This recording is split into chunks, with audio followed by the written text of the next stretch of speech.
믿었던 그 순간과 2023년도 우리들의 신앙의 모습을 접붙여 주셔서 저희들 아버지 시행착오 또한 아버지 더 이상 주저하고 머뭇거리는 그런 신앙이 아니라 하나님 아버지 그 최고로 잘 믿었던 그 신앙의 모습을 그대로 이어받아서 2023년도 하나님 아버지께 말씀으로 열매 맺어 드리고 또한 저희들 말씀을 깨닫고 보고 믿는 것을 아버지 지킴으로 말미암아 아버지 행함이 우리들의 믿음을 증거하는 그런 2023년이 될 수 있도록 인도하시고 역사해 주시옵소서. 오늘 성경 공부를 통해서 하나하나 우리가 생각할 때 이 모든 과정이 저희들의 믿음의 고백이 될 수 있도록 인도하여 주시옵소서. 믿고 맡기오며 사랑 많으신 예수님 이름으로 감사 기도 올리옵나이다. 아멘. 안녕하세요. 기존의 어떤 과정이랑 좀 다르게 이제는 2부 때 한 15분 정도 말씀을 성경 공부를 하는 것으로 이렇게 회장단 또 요셉 선교회 임원들이랑 같이 얘기를 했습니다. 그래서 공부를 할 때 이제 우리가 무슨 생각을 했냐면은 우리가 교회를 나올 때 종교란에 뭐라고 쓸까요? 우리가 종교란에 뭐라고 쓰세요? 기독교라고 쓰시죠? 그럼 기독교 뭐라고 생각하세요? 하나님 믿는 종교예요. 그렇죠? 그러면 하나님은 누구세요? 하나님 아버지요. 하나님에 대해서 우리가 믿는 대상이 하나님이잖아요. 그래서 오늘 목사님도 설교 중에 많이 말씀해 주셨는데 우리가 기독교라고 쓰고 또 와서 교회를 나오는 것은 하나님을 만나기 위해서 나오는 거죠. 또 하나님이 성경을 기록을 하셨는데 우리가 책을 읽을 때는 항상 저자가 무슨 생각을 하면서 그 책을 썼는지를 우리가 알아야지만 그 책을 다 읽은 게 된단 말이죠. 근데 이 성경은 하나님이 쓰셨어요. 그러면 하나님, 이 저자가 도대체 어떤 분이신지를 우리가 알아야지만 그 저자의 생각대로 저자의 뜻대로 우리가 성경의 뜻을 깨달을 수가 있게 되는 거죠. 그래서 기본적으로 기초적으로 하나하나 우리가 공부를 해 나갈 건데 오늘 첫 번째 시간으로 하나님에 대해서 우리가 한번 생각을 해보도록 하겠습니다. 사실은 교환 받고 좀 깜짝 놀라셨죠? 아무것도 안 적혀 있어서. 사실 노트를 준비해서 그냥 각자 적으라고 하고 싶었어요, 사실은. 근데 너무 첫 시간에 성의 없는 것 같아가지고 이제 그래도 페이퍼 하나는 좀 드려야겠다 그래서 준비를 했습니다. 여러분들이 들으시고 잘 정리를 하시면 되겠습니다. 첫 번째 하나님은 그냥 계시는 분이세요. 성경은 하나님이 계시다는 걸 증거하지 않습니다. 그냥 하나님이 계시다라고 선포하고 시작하는 게 바로 성경책이죠. 창세기 1장 1절 말씀 보시면은 태초에 하나님이 천지를 창조하시니라 라고 했습니다. 하나님이라는 분이 계시고 그분이 천지를 창조하셨다라는 어떤 선포로 가기 때문에 이 성경은 하나님 존재를 증명하는 책이 아니라 하나님의 존재가 선포되면서 시작되는 책이에요. 그렇기 때문에 굳이 하나님의 존재 증명이라고 한다면 우리가 두 가지 생각할 수가 있죠. 첫 번째, 만물이 증거하는 것입니다. 만물이 증거하고 있죠. 우리의 존재, 저는 최근에 좀 허리가 아파가지고 걷는 문제에 대해서 생각을 해보게 됐는데 사람이 두 발로 이 육중한 몸을 지탱하면서 걷는다는 거는 진짜 과학적으로도 여러 가지로 신기한 일이더라고요. 이 신기한 인체를 누가 만들었을까? 어떤 존재가 만들었을까? 이런 질문을 거듭해 가다 보니까는 결과는 뭘로 다다를까요? 하나님에 도착을 하는 거죠. 그래서 인체의 신비, 그것이 바로 하나님을 증명하는 것이고 이 만물이 하나님을 증거하는 것입니다. 로마서 1장 20절 말씀을 찾고 읽겠습니다.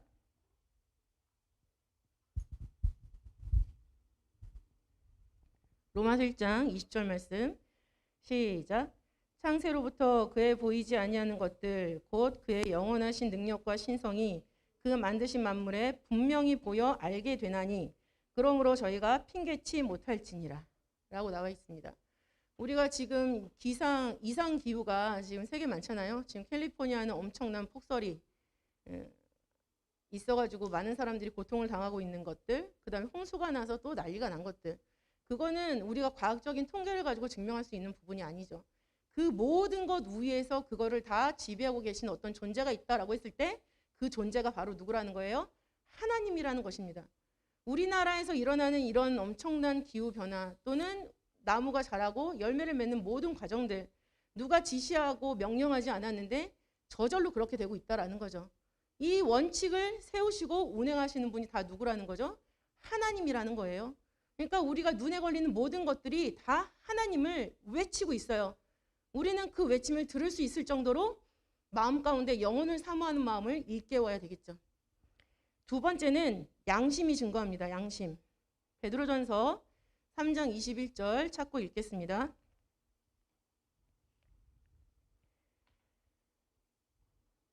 베드로전서 3장 21절 말씀. 시작. 물은 곧 예수 그리스도의 부활하심으로 말미암아 이제 너희를 구원하는 편이 곧 세례라. 육체의 더러운 것을 제하여 버림이 아니요 오직 선한 양심이 하나님을 향하여 찾아가는 것이라 라고 말씀하고 있죠. 우리 마음 가운데 선한 양심이 있습니다. 그 양심을 헬라어 단어로 보면은 어떤 의미가 있냐면 공통된 지각. 사람이라면 하나님이 그 마음속에 영혼을 사모하는 마음을 넣어주셨기 때문에 진짜 하나님의 형상을 갖고 있는 사람이라면 당연히 양심이 있고 그 양심은 당연히 하나님을 찾아가게 되어 있다라는 것이죠. 그래서 내 양심이 하나님이 존재하시다라는 것을 증거하고 있는 거예요. 사도행전 23장 1절 말씀은 내가 범사의 양심을 따라 하나님을 섬겼노라 라고 말씀하고 있죠. 양심이 있는 사람은 하나님을 섬기게 되어 있어요. 공통된 지각. 또 다른 의미는 도덕적 선과 악을 구분하는 마음이라는 뜻도 있죠. 그러면 이 양심은 어디 있을까요? 내 마음속에, 내 머릿속에 어디 있을까요? 성경은 이 양심의 자리를 성령 안에 있다라고 얘기를 하고 계세요.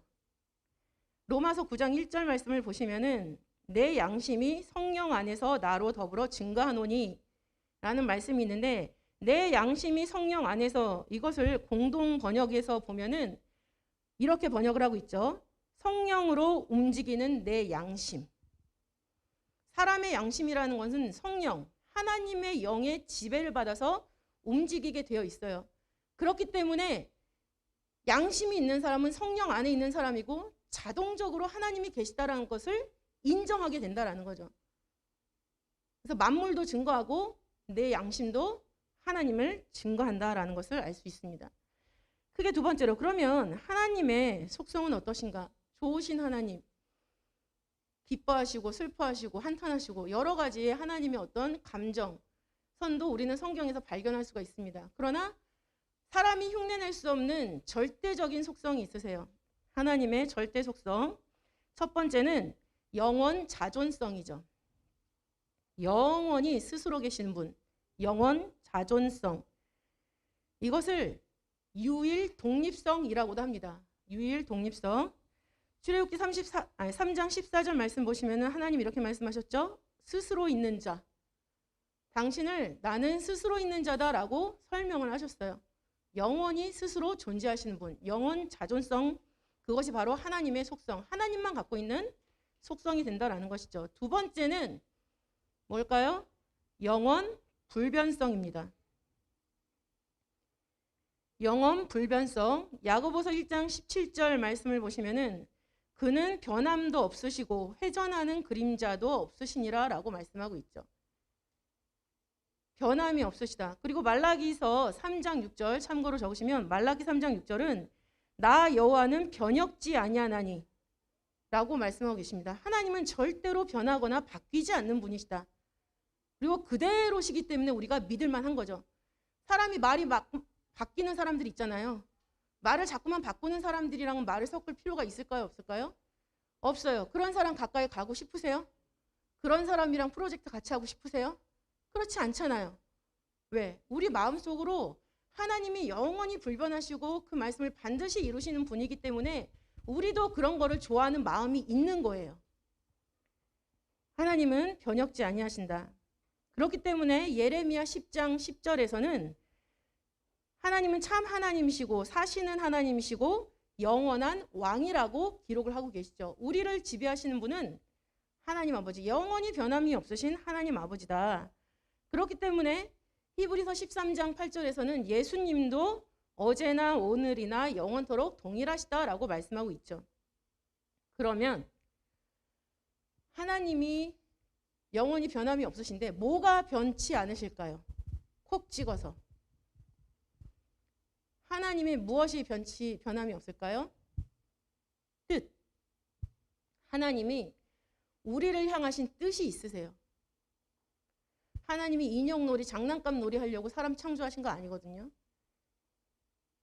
하나님의 형상으로 우리를 만들어 놓으시고 우리에게 기대하시는 뜻이 있다라는 거예요. 그 뜻이 변함이 없습니다. 히브리서 6장 17절. 히브리서 6장 17절 말씀을 찾고 읽겠습니다.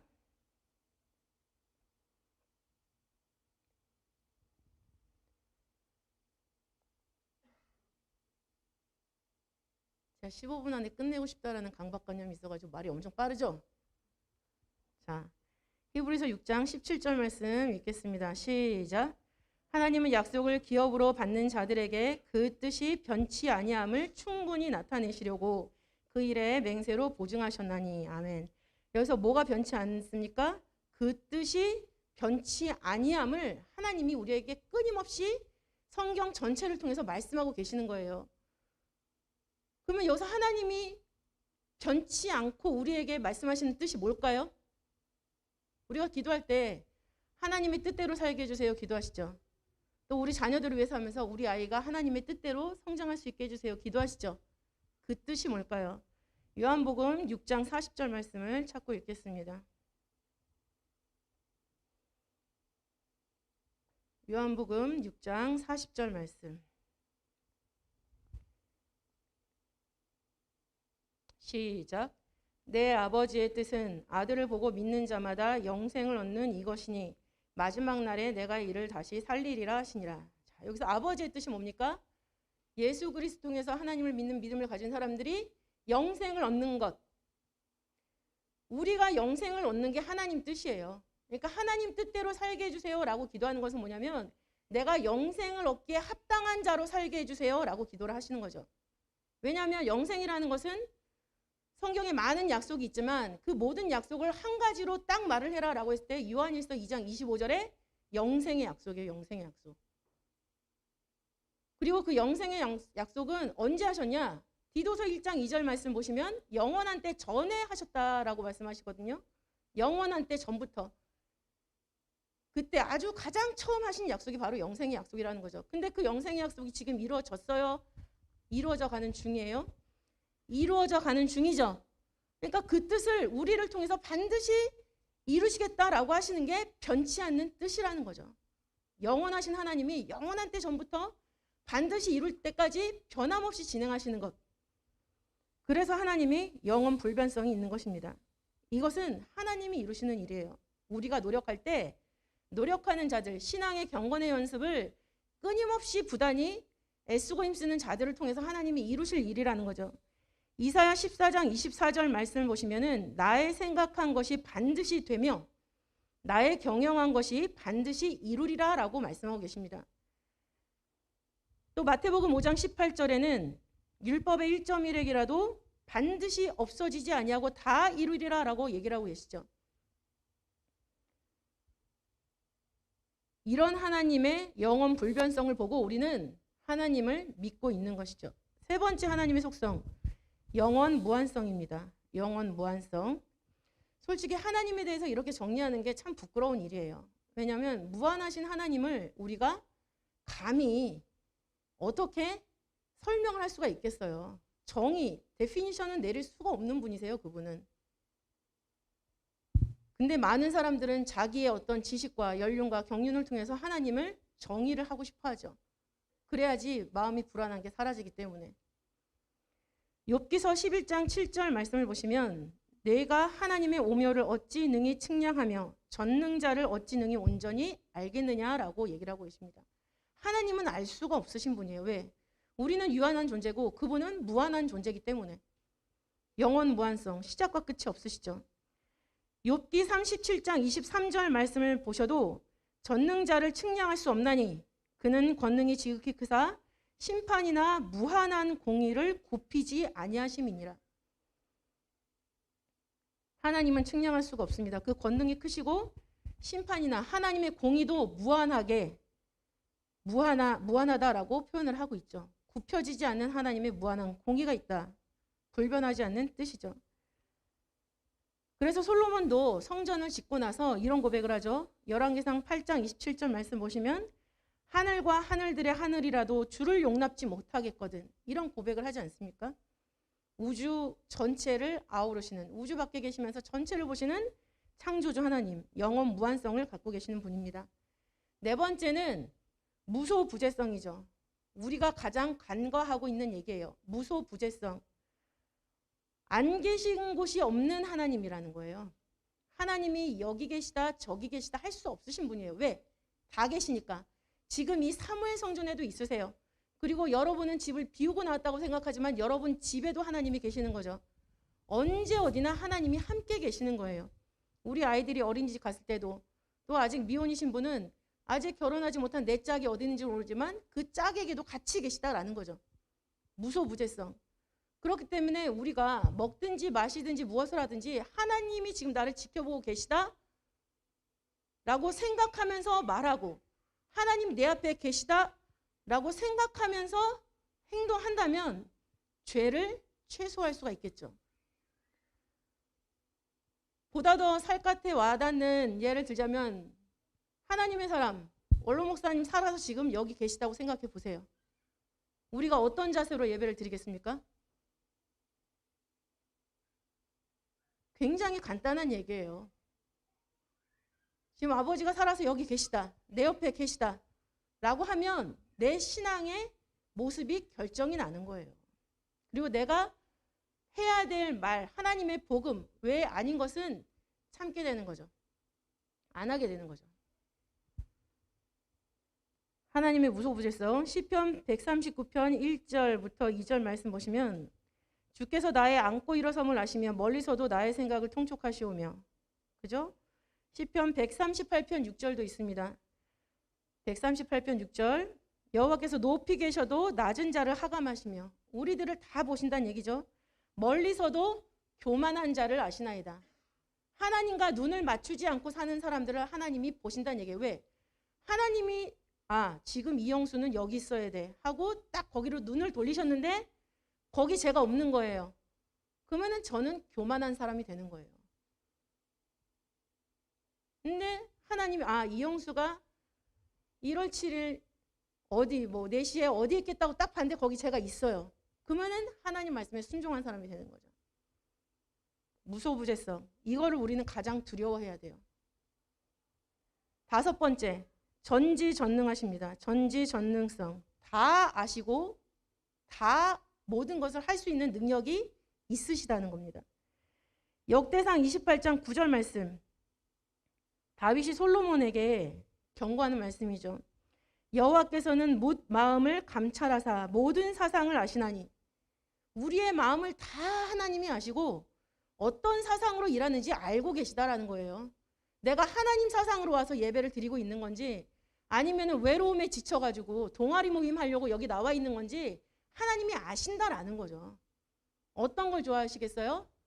하나님을 사랑하고 하나님을 알고 싶고 하나님의 말씀을 배우고 싶고 그대로 살고 싶고 그런 마음과 사상으로 와 있는 것을 기뻐하시겠죠. 그것이 바로 하나님의 전지전능성입니다. 마태복음 10장 30절에서 예수님 그렇게 말씀하셨죠. 너희에게는 머리털까지 다 세신 바 되었나니. 자기 머리카락 몇 개인지 아시는 분 없으시죠? 그죠? 오늘 하루 동안 내가 몇 걸음을 걸었는지 만보기가 체크를 하고 있지만 여기에 기록된 것도 정확한 숫자는 아닙니다. 근데 이 모든 것, 내가 숨을 몇 번 쉬었는지, 숨 쉬는 그 간격이 규칙적인지 불규칙한 건지 모든 것을 다 아시는 분이 하나님이라는 거예요. 그 하나님을 우리가 믿고 있는 거죠. 그러니까 교회 나오는 마음이 내 상황에 따라서 선택할 수 없다라는 거예요. 왜? 하나님이 요구하시는 게 요셉 성교회는 토요일 날 2시 반 정확하게 여기서 예배를 드리고 성도의 교제를 하게 하나님이 세팅을 해 놓으셨기 때문에. 하나님은 여기를 보고 계신데 여기에 오지 않는다. 그러면 그건 여호와 삼마가 없는 사람이죠. 하나님이 여기 계신데 여기 왔어요. 그럼 그 사람은 여호와 삼마가 있는 사람이에요. 우리는 여호와 삼마를 이기적으로 생각을 해요. 내가 가는 곳에 하나님이 계셔서 여호와 삼마가 이루어지게 해달라고 기도를 하죠. 천만의 말씀입니다. 세상에 그런 이기적인 기도가 어디 있어요. 내 마음대로 하면서 그곳에 꼭 있어달라고 하는 그런 기도는 여호와 삼마 기도가 아니에요. 하나님 눈이 있는 곳에 내 눈도 가게 해주시고. 그리고 찬양 있잖아요. 내 발이 하나님의 발길이 머문 곳에 내 발도 가게 해달라고. 그게 여호와 삼마죠. 한 끗 차이인데 엄청난 차이예요. 그래서 이런 하나님, 우리가 감히 측량할 수 없는 하나님을 대표하는 단어 우리가 꼭 알아야 되겠습니다. 성경에서 하나님을 표현하는 대표적인 단어 첫 번째는 영이시죠. 하나님은 영이세요. 요한복음 4장 24절 말씀 보시면 하나님은 영이시니 예배하는 자가 신령과 진정으로 예배할지니라 라고 말씀하고 계시죠. 하나님 영이세요. 그러니까 보이세요? 보이지 않으세요? 안 보이세요. 안 보이니까 믿기가 쉬워요? 어려워요? 안 보이니까 믿기가 어렵잖아요. 보이는 거에 민감한 사람들인데 다. 그죠? 근데 어쨌든 하나님은 영이세요. 두 번째, 하나님은 생명이시죠. 생명의 주관자세요. 우리를 살리기도 하고 죽이기도 하시고. 사단도 하나님이 허락 없으면 사람 생명에 손을 댈 수가 없어요. 그리고 지멋대로 사람을 죽였어요. 사단이. 그러면 그 사단은 사람을 살릴 수 있는 능력이 있을까요? 없을까요? 없어요. 사람을 살릴 수 있는 능력은 하나님만 갖고 계세요. 생명의 주관자 되시는 하나님이시죠. 시편 42편 8절 말씀 읽어보겠습니다. 시편 42편 8절 말씀.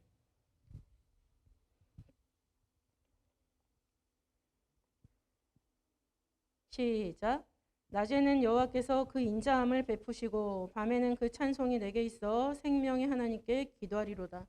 생명의 하나님이라고 말씀하시죠. 아브라함도 하나님을 마지막 순간에 이삭을 바치기 직전에 마지막 고백이 뭐였어요? 영생하시는 하나님으로 고백을 했어요. 창세기 21장 33절 보시면은 자기가 믿고 있는 하나님을 어떻게 고백하느냐가 되게 중요한데 아브라함 같은 경우는 그 이삭을 바치기 직전의 신앙의 모습이 이 하나님은 영생하시는 하나님이구나. 생명의 주권자시구나. 라는 것을 고백을 한 거죠. 그러니까는 이삭을 바칠 수가 있었던 거예요. 내가 이삭을 하나님의 말씀 따라 순종해서 바쳤어도 죽었겠죠. 그래도 생명을 주관하시는 분이 영생하시는 하나님, 당신이니까 말씀대로 살리실 것을 굳게 믿었다라는 거죠. 하나님은 생명이십니다. 세 번째 표현은 뭐가 될까요? 말씀이시죠. 영도 안 보이고 생명도 안 보이는데 하나님이 또 말씀으로 우리에게 역사해 주실 때는 우리는 그 음성을 들을 수가 있고 또 그 말씀을 기록한 것이 바로 뭡니까? 성경이죠. 그래서 우리는 성경을 통해서 하나님을 알 수가 있어요. 그래서 하나님을 표현하는 단어는 영, 생명, 그리고 세 번째 말씀이십니다. 요한복음 1장 1절 말씀 다 아시죠? 외워볼까요? 시작. 태초에 말씀이 계시니라. 이 말씀이 하나님과 함께 계셨으니 이 말씀이 곧 하나님이니라. 훌륭하십니다.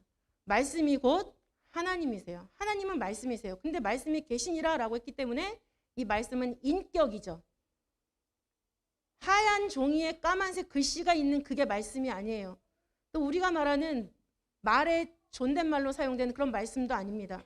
그냥 하나님을 가리키는 고유 대명사예요. 말씀은. 그러니까 하나님은 말씀이세요. 말씀. 근데 놀랍게도 그 말씀 안에 무엇과 무엇이 있을까요? 영과 생명이 있어요.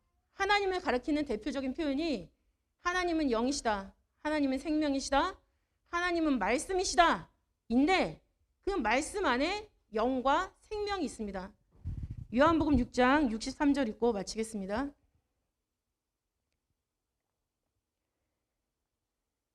6장 63절 말씀 읽겠습니다. 시작.